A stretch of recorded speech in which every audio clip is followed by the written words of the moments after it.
Hello दोस्तों, स्वागत हमारी आज की नई वीडियो में। ये वीडियो आपकी बहुत ही ज़्यादा इम्पोर्टेंट वीडियो होने वाली है क्योंकि आज की इस वीडियो में हम इस चैप्टर का सबसे ज़्यादा इम्पोर्टेंट टॉपिक को क्लियर करेंगे। तो अगर आपने पहली वीडियो नहीं देखी जिसमें हमने इस चैप्टर के कुछ बेसिक क्वेश्चंस को बताया, तो वो वीडियो अगर आपने नहीं देखी है तो जाकर देख लीजिए, जिसमें हमने आपको आवेश क्या होता है, आवेश के प्रकार, आवेश के गुण और कुछ इंपॉर्टेंट क्वेश्चंस को बताया। तो पहली वीडियो आपको जाकर जरूर से जरूर देखनी। तो चलिए इस वीडियो को स्टार्ट करते हैं। अगर आप चैनल पर नए हो, चैनल को सब्सक्राइब कर लीजिए और इस वीडियो को लाइक कीजिए क्योंकि इस वीडियो से आपको काफी कुछ सीखने को मिलेगा और ये टॉपिक बहुत ही ज्यादा इम्पोर्टेंट है, तो इसलिए इस वीडियो को स्किप बिल्कुल भी नहीं करना। चलिए वीडियो को स्टार्ट करते हैं। तो हमने क्या ले लिए, दो आवेश ले लिए Q1 और Q2। क्या ले लिए, दो आवेश ले लिए Q1 और Q2 और इनके बीच की दूरी हमने ले ली R। ठीक है, ये हमने क्या ले लिए, दो आवेश ले लिए और इनके बीच की जो दूरी होगी वो क्या ले ली हमने, R ले ली। ठीक है, अब इन दोनों आवेशों के बीच बल लग रहा होगा, इन दोनों आवेशों के बीच कोई बल लग रहा होगा, आकर्षण या प्रतिकर्षण बल। ठीक है, तो इन दोनों आवेशों के बीच कौन सा बल लग रहा है ये हमें पहचानना है। तो अगर यहाँ पर जैसे यहाँ पर Q1 आवेश है तो यहाँ पर माइनस हो गया और हमने यहाँ पर रख दिया प्लस। तो अगर Q1 पर माइनस आवेश और Q2 पर प्लस आवेश होगा तो इनके बीच कौन सा बल लगेगा, तो इनके बीच लगेगा आकर्षण बल। हमने पहली वीडियो में बताया था, इसलिए अगर आपने पहली वीडियो नहीं देखी है तो जाकर देख लीजिए क्योंकि वो वीडियो इंपॉर्टेंट है। उसमें हमने आपको बताया था कि आकर्षण बल क्या होता है और प्रतिकर्षण बल क्या होता है। तो जब भी क्या होगा, विपरीत प्रकृति के आवेश मतलब अलग अलग असमान आवेश होंगे तो इनके बीच जो बल लग रहा होगा वो आकर्षण बल लग रहा होगा। ठीक है, कौन सा बल लग रहा होगा, आकर्षण बल, क्योंकि एक है नेगेटिव चार्ज और एक है पॉजिटिव चार्ज, क्योंकि ये दोनों ही क्या हैं, अलग अलग हैं। तो जब ये दोनों अलग अलग हैं तो ये क्या होंगे, एक दूसरे को आकर्षित करेंगे, मतलब एक दूसरे के पास आएंगे। और यहीं पे अगर यहाँ पर प्लस क्यू आवेश Q1 पर भी और Q2 पर भी प्लस क्यू आवेश, दोनों पर अगर समान आवेश होंगे तो इनके बीच कौन सा बल लगेगा, प्रतिकर्षण बल लगेगा, मतलब ये एक दूसरे को प्रतिकर्षित करेंगे, एक दूसरे से दूर भागेंगे। ठीक है, यही कूलाम का नियम होता है, मतलब दो आवेशों के बीच लगने वाला आकर्षण या प्रतिकर्षण बल। ठीक है, इन दोनों आवेशों के बीच लगने वाला आकर्षण या प्रतिकर्षण बल उनके गुणनफल के, अब क्या होगा, Q1 और Q2 के गुणनफल के समानुपाती और जो बीच की दूरी है इसके वर्ग के व्युत्क्रमानुपाती होता है। यही क्या है, यही आपका कूलाम का नियम। तो आई होप आपको अच्छे से समझ में आ गया होगा। एक बार फिर से समझ लीजिए, हमने क्या ले लिया, दो आवेश ले लिए, ठीक है, और इसके बीच की दूरी हमने क्या ले ली, R ले ली। ठीक है, और इन दोनों आवेशों के बीच बल लग रहा होगा। ठीक है, आकर्षण या प्रतिकर्षण बल लग रहा होगा। आकर्षण बल कब लगेगा, जब क्या होंगे, विपरीत प्रकृति के आवेश होंगे, मतलब दोनों आवेश क्या होंगे, अलग अलग होंगे। ठीक है, तो इनके बीच लगेगा आकर्षण बल। अगर यहाँ पर प्लस आवेश और यहाँ पर मतलब समान आवेश होंगे तो क्या होगा, प्रतिकर्षण बल लगेगा। ठीक है, तो क्या नियम हुआ, दो आवेशों के बीच लगने वाला बल उनके गुणनफल के Q1 और Q2 के गुणनफल के समानुपाती और बीच की दूरी, ये R दे रखी, इस बीच की दूरी के वर्ग के व्युत्क्रमानुपाती होता है। यही कूलाम का नियम। ठीक है, तो सबसे पहले आपको हेडिंग डालनी होगी, इसके बाद ये डायग्राम बनाना होगा, उसके बाद आपको लिखना होगा।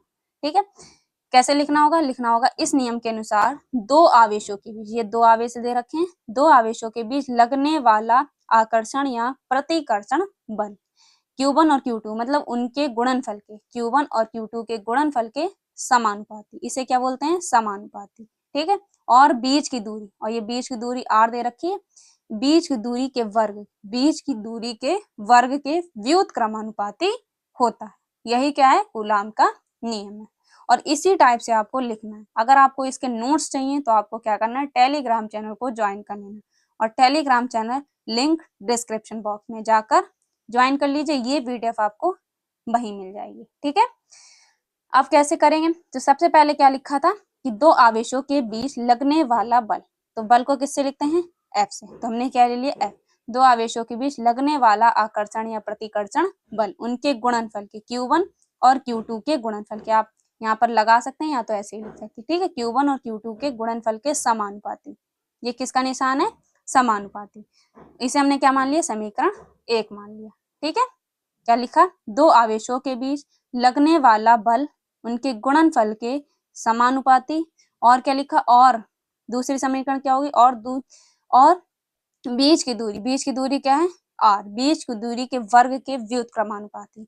अब व्युत्क्रमानुपाती जब ही लगता है जब कोई चीज बटे में होती है। तो यहाँ पर क्या है, व्युत्क्रमानुपाती आया तो क्या आ जाएगा, व्युत्क्रमानुपाती 1 में r स्क्वायर। इसे हमने क्या मान लिया, इसे हमने मान ली समीकरण 2 मान ली।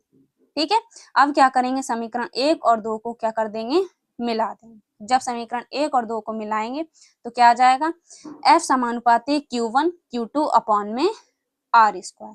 यहाँ पर ये फिर से समझ लीजिए अगर आपको नहीं समझ में आ रहा है कि यहाँ पर बटा कैसे आया। तो जब भी व्युत्क्रमानुपाती लगता है तो क्या हो जाएगा, वो बटे में हो जाएगा। ठीक है, जब भी बटे में कोई चीज होती है तब हम वहां पर व्युत्क्रमानुपाती होती है, जब सामने मतलब समान होते हैं तब वहां पर हम समानुपाती लगाते हैं। ठीक है, तो इसलिए यहाँ पर हमने समानुपाती लगाया, यहाँ पे व्युत्क्रमानुपाती, क्योंकि ये क्या है, इसके व्युत्क्रम। तो यहाँ पर क्या लगेगा, व्युत्क्रमानुपाती। ठीक है, इसको फिर हमने क्या कर लिया, इस समीकरण 1 और 2 को मिलाने पर। ठीक है, तो समीकरण 1 और 2 को मिलाया तो क्या हो जाएगा, f समानुपाती q1 q2 अपॉन में r स्क्वायर।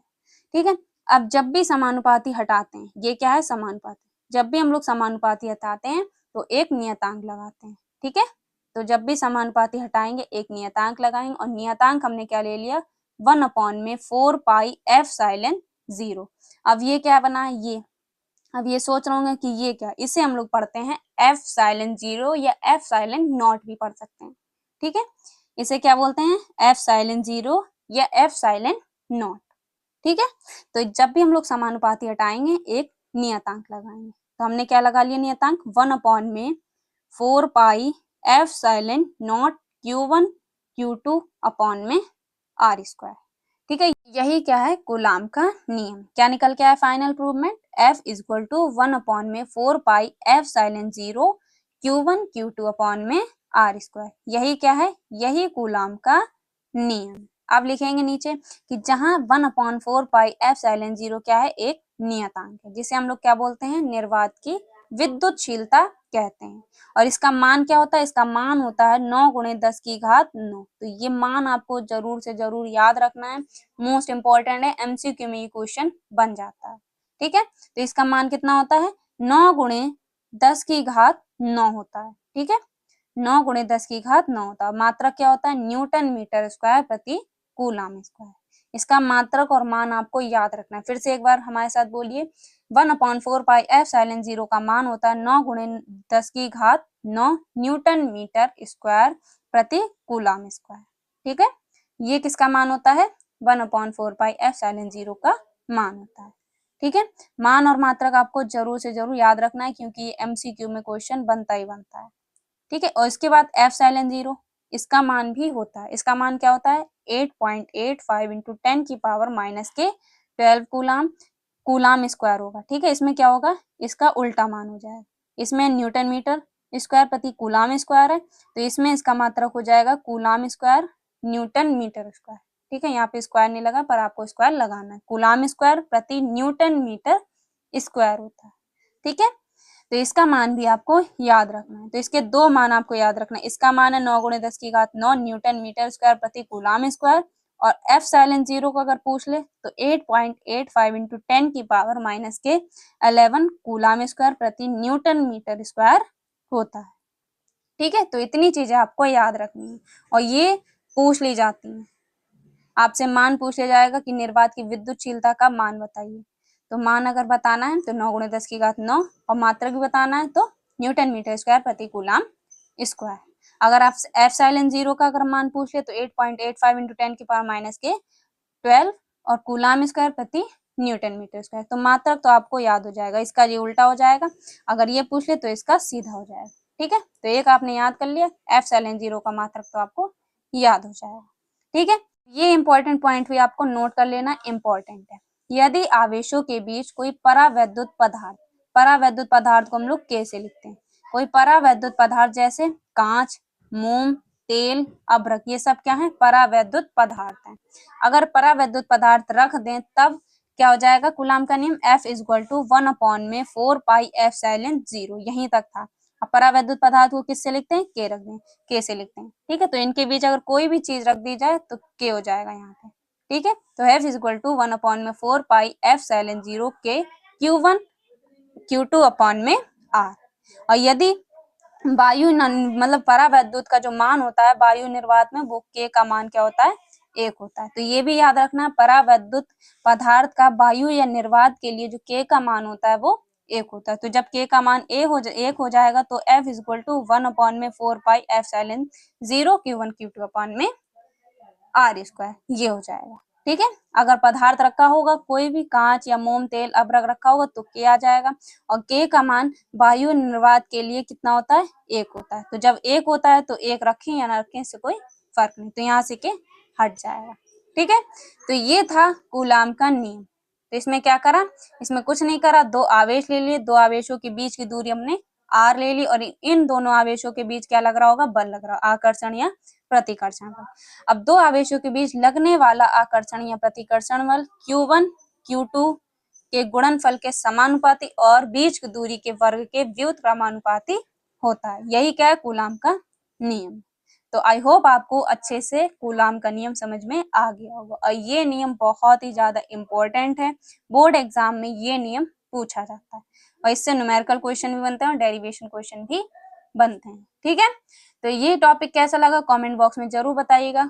कल जो वीडियो आपको मिलेगी उसमें हम आपको समझाएंगे वैद्युत क्षेत्र और वैद्युत क्षेत्र की तीव्रता, जो कि बोर्ड एग्जाम में ये परिभाषा पूछी जाती है। कैसे पूछी जाती है, वैद्युत क्षेत्र की तीव्रता की परिभाषा, मात्रक तथा विमा लिखी, इस टाइप से पूछी जाती है। तो कल की वीडियो के लिए आपको नोटिफिकेशन बेल को ऑन कर लेना है, क्योंकि जिससे कि आपके पास नोटिफिकेशन सबसे पहले जाए, ठीक है। तो ये वीडियो कैसी लगी ये आपको कमेंट बॉक्स में जरूर से जरूर बताना है। तो चलिए मिलते हैं नेक्स्ट वीडियो में, तब तक के लिए जय हिंद, जय भारत।